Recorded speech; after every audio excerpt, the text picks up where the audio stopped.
Muito bom dia, bom dia, bom dia. Momento mercado começando com notícias quentinhas aí do fechamento, da abertura do mercado, tudo mais. É uma honra aí falar com vocês. Por acaso, deixa um like, compartilha, divulguem aí, isso me ajuda bastante. E também teremos um finalzinho, uma palhinha de uns 5 minutinhos por aí, só de nerdices com relação, é claro, né, uma questão muito séria que é a guerra da Rússia e Ucrânia, e como isso impacta não de um jeito somente econômico, mas por um outro jeito um pouco mais nerd de ser, ou seja, o que está acontecendo no espaço, né? A NASA, a ESA, né, a Roscosmos, que é a agência espacial russa, tudo mais, né? Então vamos lá, começando primeiramente aí com a parte das notícias de mercado aí, propriamente ditas, né? Então, se estiver gostando, deixa um like, compartilha. Para quem me segue aqui pela Twitch, venha na Twitch também acompanhar. Estamos juntos, hein? Obrigado aí pela presença de vocês. Bora lá, com força. Isso aí. Vida longa e próspera. Muito bem, muito bem. Pronto, cortando a música um pouquinho, né? Bem, o fechamento hoje foi um dia bem positivo, né? Teremos hoje às 9 horas, em breve, já a reunião com relação ao IPCA de março e a expectativa aí do IPCA, como foi nos últimos 12 meses aí, que provavelmente vai ser um resultado de aproximadamente 11% no ano, né, nos últimos 12 meses, e para o mês de março agora 1,4% de definição, né? O que gerou uma expectativa positiva com relação a abril, nós estamos agora, é a questão que previa-se que ia passar da casa do 1% devido à questão do aumento dos combustíveis, né, etc., a questão da inflação. Só que o presidente do Brasil, Bolsonaro, né, ele liberou a bandeira verde um pouco antecipado. Então, aquela questão da baixa energia, de baixa da cobrança da energia, né, iria só para maio, já vai praticamente ser liberada agora dia 16 de abril, tendo uma queda aí na expectativa de inflação, que estava passando um pouco de 1,05%, 1,10%, e agora ficando na casa dos 0,65% aí. Essa redução da bandeira verde que ele está chamando, né? Vai ser uma redução de 20% na cobrança da energia elétrica aí, porque está estabilizada a questão híbrida, energia aqui do Brasil, né? Eu citei isso até um pouquinho no vídeo anterior, mas estou reforçando essa questão aí já um pouco mais de números. Para maio aí, como já era esperado essa questão da redução, mas ela antecipou, ficou um pouco diluído essa questão da inflação. E a expectativa para maio talvez seja 0,15, se nada mais, né, de obscuro acontecer. Sabe como que é essa questão de economia, né? A gente estuda, né, para dizer que na verdade a economia é como se fosse um lençol curto numa cama. Você cobre a cabeça, descobre o pé. Você cobre o pé, descobre a cabeça. Então não tem muito por onde. Tudo depende, né? De uma série de fatores aí. Boas notícias, voltamos a ser líder de venda de carne bovina para os Estados Unidos. Provavelmente por essa questão russa, né? Que não está tendo os embargos e tudo mais, né? Novamente voltamos a ser líder de venda de carne bovina dentro das especificações que os Estados Unidos pede, obviamente, né? Então estamos ansiosos por essa questão aí também. O Ibovespa fechou com uma alta de 0,54%, mas mesmo assim teve uma pequena alta do dólar, né? O dólar fechando aí a 4,74, tá? R$ 4,74. Mesmo com a bolsa subindo, Thiago, mesmo com a bolsa subindo, por quê? Como a expectativa do Fed, que é o Banco Central Americano, né, para a próxima reunião de juros, é aumentar 0,5% e vai ficar entre a casa. Eles querem chegar num patamar de segurança de 2,5%, talvez para o final do ano 3,5%, então vai ter que ter algumas altas de 0,5%, então é esse burburinho, né? Então está fazendo com que algumas pessoas mantenham o dinheiro lá dentro dos Estados Unidos, não gaste tanto, por exemplo, investindo no Brasil, por mais que o Brasil esteja muito atrativo com a questão da Selic aí. 11,75. Essa questão até aproveitando energética da bandeira verde baixando para 20%, porque a preocupação é o quê? Pô, o governo está querendo travar a Selic nas próximas reuniões para um teto de 12,75%, ou seja, mais um ponto percentual, mas tudo indica que vai passar dos 12,75%. Com essa diminuição da cobrança de energia, já fica um pouco... eu acho que dá para manter no máximo aí de 11,75, 12,75 como teto aí para Selic no caso, né? Porque o governo quer fechar o ano aí com a inflação entre 7% e 8%. Aí, vamos ver se nós conseguiremos, com toda essa crise mundial aí, pegar nesse patamar, né? Dow Jones fechou com uma alta de 0,25% positivo, o S&P 0,43% positivo, o Eurostock estava fechando com uma baixa bem alta, deixa eu ver na notícia anterior aqui que eu marquei, o Eurostock fechou a 2,38 negativo, né, da quarta para quinta-feira, né, e agora deu uma diminuída, minimizou 0,59 negativo, é menos ruim. Então, nesse momento, acho que da guerra, dos impactos e tudo mais, ficou um pouco menos ruim. É ruim fechar 0,59, mas pelo menos não é 1%, 2% aí negativo no caso. Xangai, devido à questão do lockdown parcial que está lá e tudo mais, teve um espelhamento disso, né, para a questão da bolsa e fechou aí a 1,42 negativo aí, no caso, né. Os Estados Unidos ampliou um pouco mais algumas sanções, principalmente porque a Rússia era os Estados Unidos importava muito produto da Rússia e a Rússia era um importador, exportador especial, como se fosse um cliente VIP, né? E agora perdeu essa questão aí. Então, muitas proibições de importações de produtos russos dos Estados Unidos, aumentando ainda mais as sanções com relação a esse ponto, né? Falando um pouquinho, mudando um pouquinho de assunto, né, com relação a ações, eu fiquei assim impressionado que o Warren Buffett comprou ações da HP, né, e basicamente hoje aí oscilou na casa dos 16% de valorização das ações da HP, né? O que esse cara faz que não, não termina gerando um impacto muito legal aí com relação a esse, né? Os ETF ARK, mesmo com relação a essa parte de tecnologia, aí não foram mais ou menos, não tiveram muita alta, né? A ata do Banco Central aí que dá um espelhamento com relação a como foi grandes alterações, mas segundo alguns índices que eu vi em relação à Europa, devido à questão de guerra aí, escassez de gás, carvão, tudo mais, teve aí uma variação de inflação de 7%, né?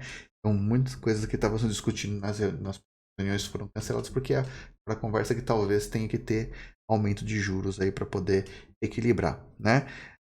As bolsas da China e da Ásia, principalmente o Japão e a China, continuaram com as suas bolsas estáveis, assim, muita indicação que usou ou não, né? Até brincando um pouquinho que quando no Japão tem aumento, o mercado no mundo todo tá indo muito mal aí, né? É um termômetro dessa forma, né?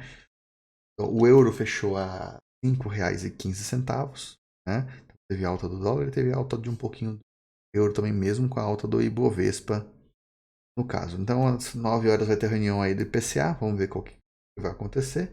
Embora não seja nada de muito fora do que nós já estamos prevendo aí. Nesse caso, é um movimento aí. A propósito, né? Essa questão da alta do dólar com relação a 4,74 agora, tem mais um pouquinho de alta, é um movimento esperado. Ou seja, teve baixa do dólar na segunda, na terça-feira, chegou na normal, baixa.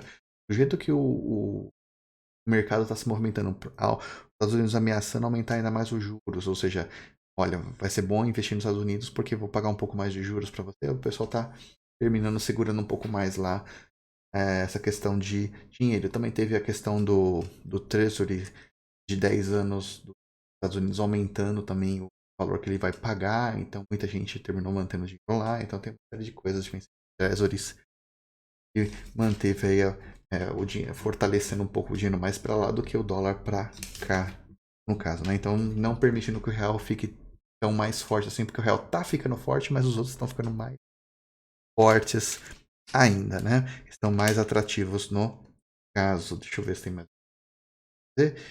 Chegamos a 10 minutos de live. Ah, legal. Então, finalizamos aqui a parte de bolsa. Então, para quem só quer saber da parte do momento do mercado, finalizamos por aqui. Agora eu vou fazer alguns comparativos que eu estava assistindo no canal do Inteligência Limitada, né? E o Sérgio Sacani, que tem um canal do Space Today, né? E também faz o podcast do Ciência Sem Fim. E basicamente ele fez alguns comentários sobre essa questão de a briga não está só na parte da economia, a briga não está só na parte do carvão, do gás, tem na parte também da briga espacial e algumas curiosidades, né?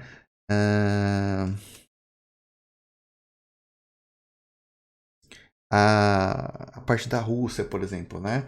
A Rússia está sofrendo sanções do mundo, mas a Rússia também está.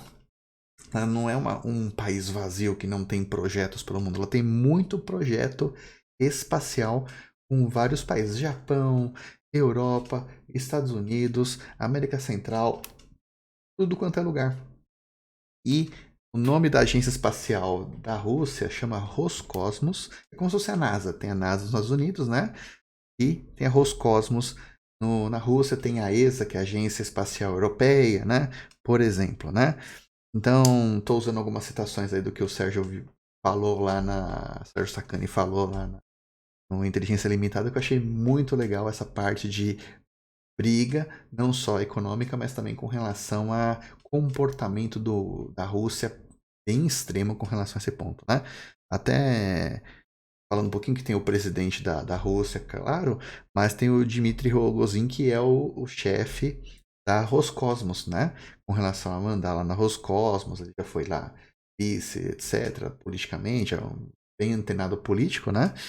E usando algumas citações, né? Eles têm projeto por todos os países, né? E o Dmitry Rogozin fez algumas declarações no Twitter, participou de um podcast lá na Rússia também, reclamando muito com relação às sanções e fazendo algumas ameaças. A gente tem lá bloquinhos na estação espacial. A gente vai tirar a nossa parte da estação espacial, porque no final das contas, apesar da estação espacial envolver a ESA, envolver os Cosmos, a NASA, mais umas outras duas agências de aeroespacial de outros países, né? Da Europa, por exemplo, da Ásia, etc., né? E manda mais tripulantes lá para a estação espacial, né? A estação espacial circula a Terra, é americano e russo, de vez em quando vai alguém de outro país lá, na maioria dos casos, né? Então, teve essas declarações dele, né? A Alemanha e a Roscosmos têm um satélite em órbita fazendo análise com relação a buraco negro, né? E a Alemanha simplesmente chegou e desligou o sistema dela, ou seja, está em parceria com a Rússia, mas no satélite a gente não mexe mais e tirou a parte dela, desligou a parte dela das análises no caso, né? Outro ponto muito interessante também que eu anotei foi que a Rússia vende motores, né? Para os Estados Unidos, vende partes de motor também, né? E além de prestar serviço. E já o Rugozinho já falou, não vamos mais vender motor e nem prestar suporte, mesmo que já tenha. Né? Mais um exemplo aí de eles estão fazendo sanções, nós estamos aí também cortando o nosso relacionamento com a parte de foguete, etc. Nem suporte, né? Aqui na América do Sul, na Guiana Francesa, né, a base de lançamento de foguetes de Kourou, né, onde tinha russos também, o Rogozin, chefe lá da Roscosmos, né, mandou todo mundo voltar. Volta todo mundo. Não vamos mais participar de nada aí na Kourou, fica lá na Guiana Francesa também, né, que é uma base de lançamentos de foguetes também, né. Para quem sabe, até ele comentou aqui, para quem conhece a OneWeb, né, é uma empresa concorrente da Starlink, né? Aquela empresa que está fazendo aquela internet global através de satélites, né? Ela é concorrente direta da Starlink, né? E ela usa foguete russo, né? E ela tem um contrato de muitos milhões, bilhões de dólares com a Roscosmos, né? O contrato dele já estava pago, inclusive, né, com o lançamento do foguete, né, o foguete Soyuz, né, que é foguete russo, né? E o Rogozin falou, né, eu só libero o lançamento se a empresa OneWeb, né? E a empresa OneWeb tem cerca de um contrato com vários sócios, né?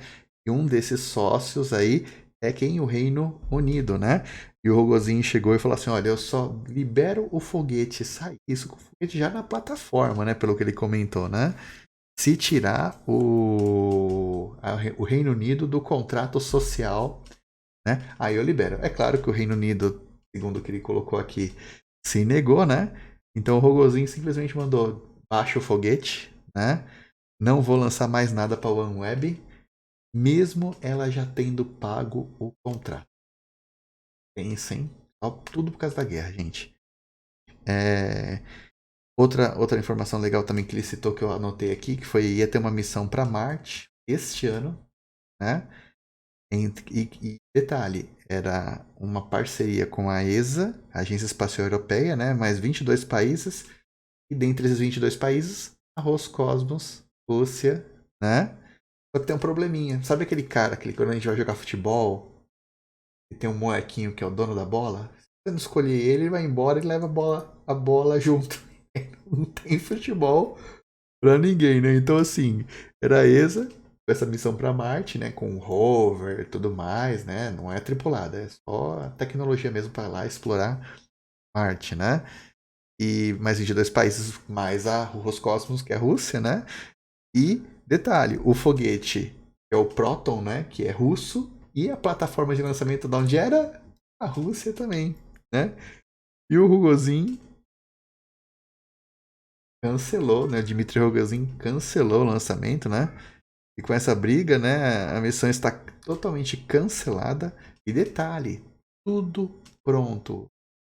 Over pronto, tecnologia, todo o aparelhato tá pronto, né?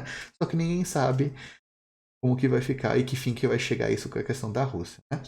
E tá tão tenso porque assim, mesmo que depois dessa questão da guerra com a Ucrânia voltar, se resolver, até as partes de sanções irem, né? Será que a ESA vai querer Cosmos? Então essa missão aqui tá bem complicada mesmo, né?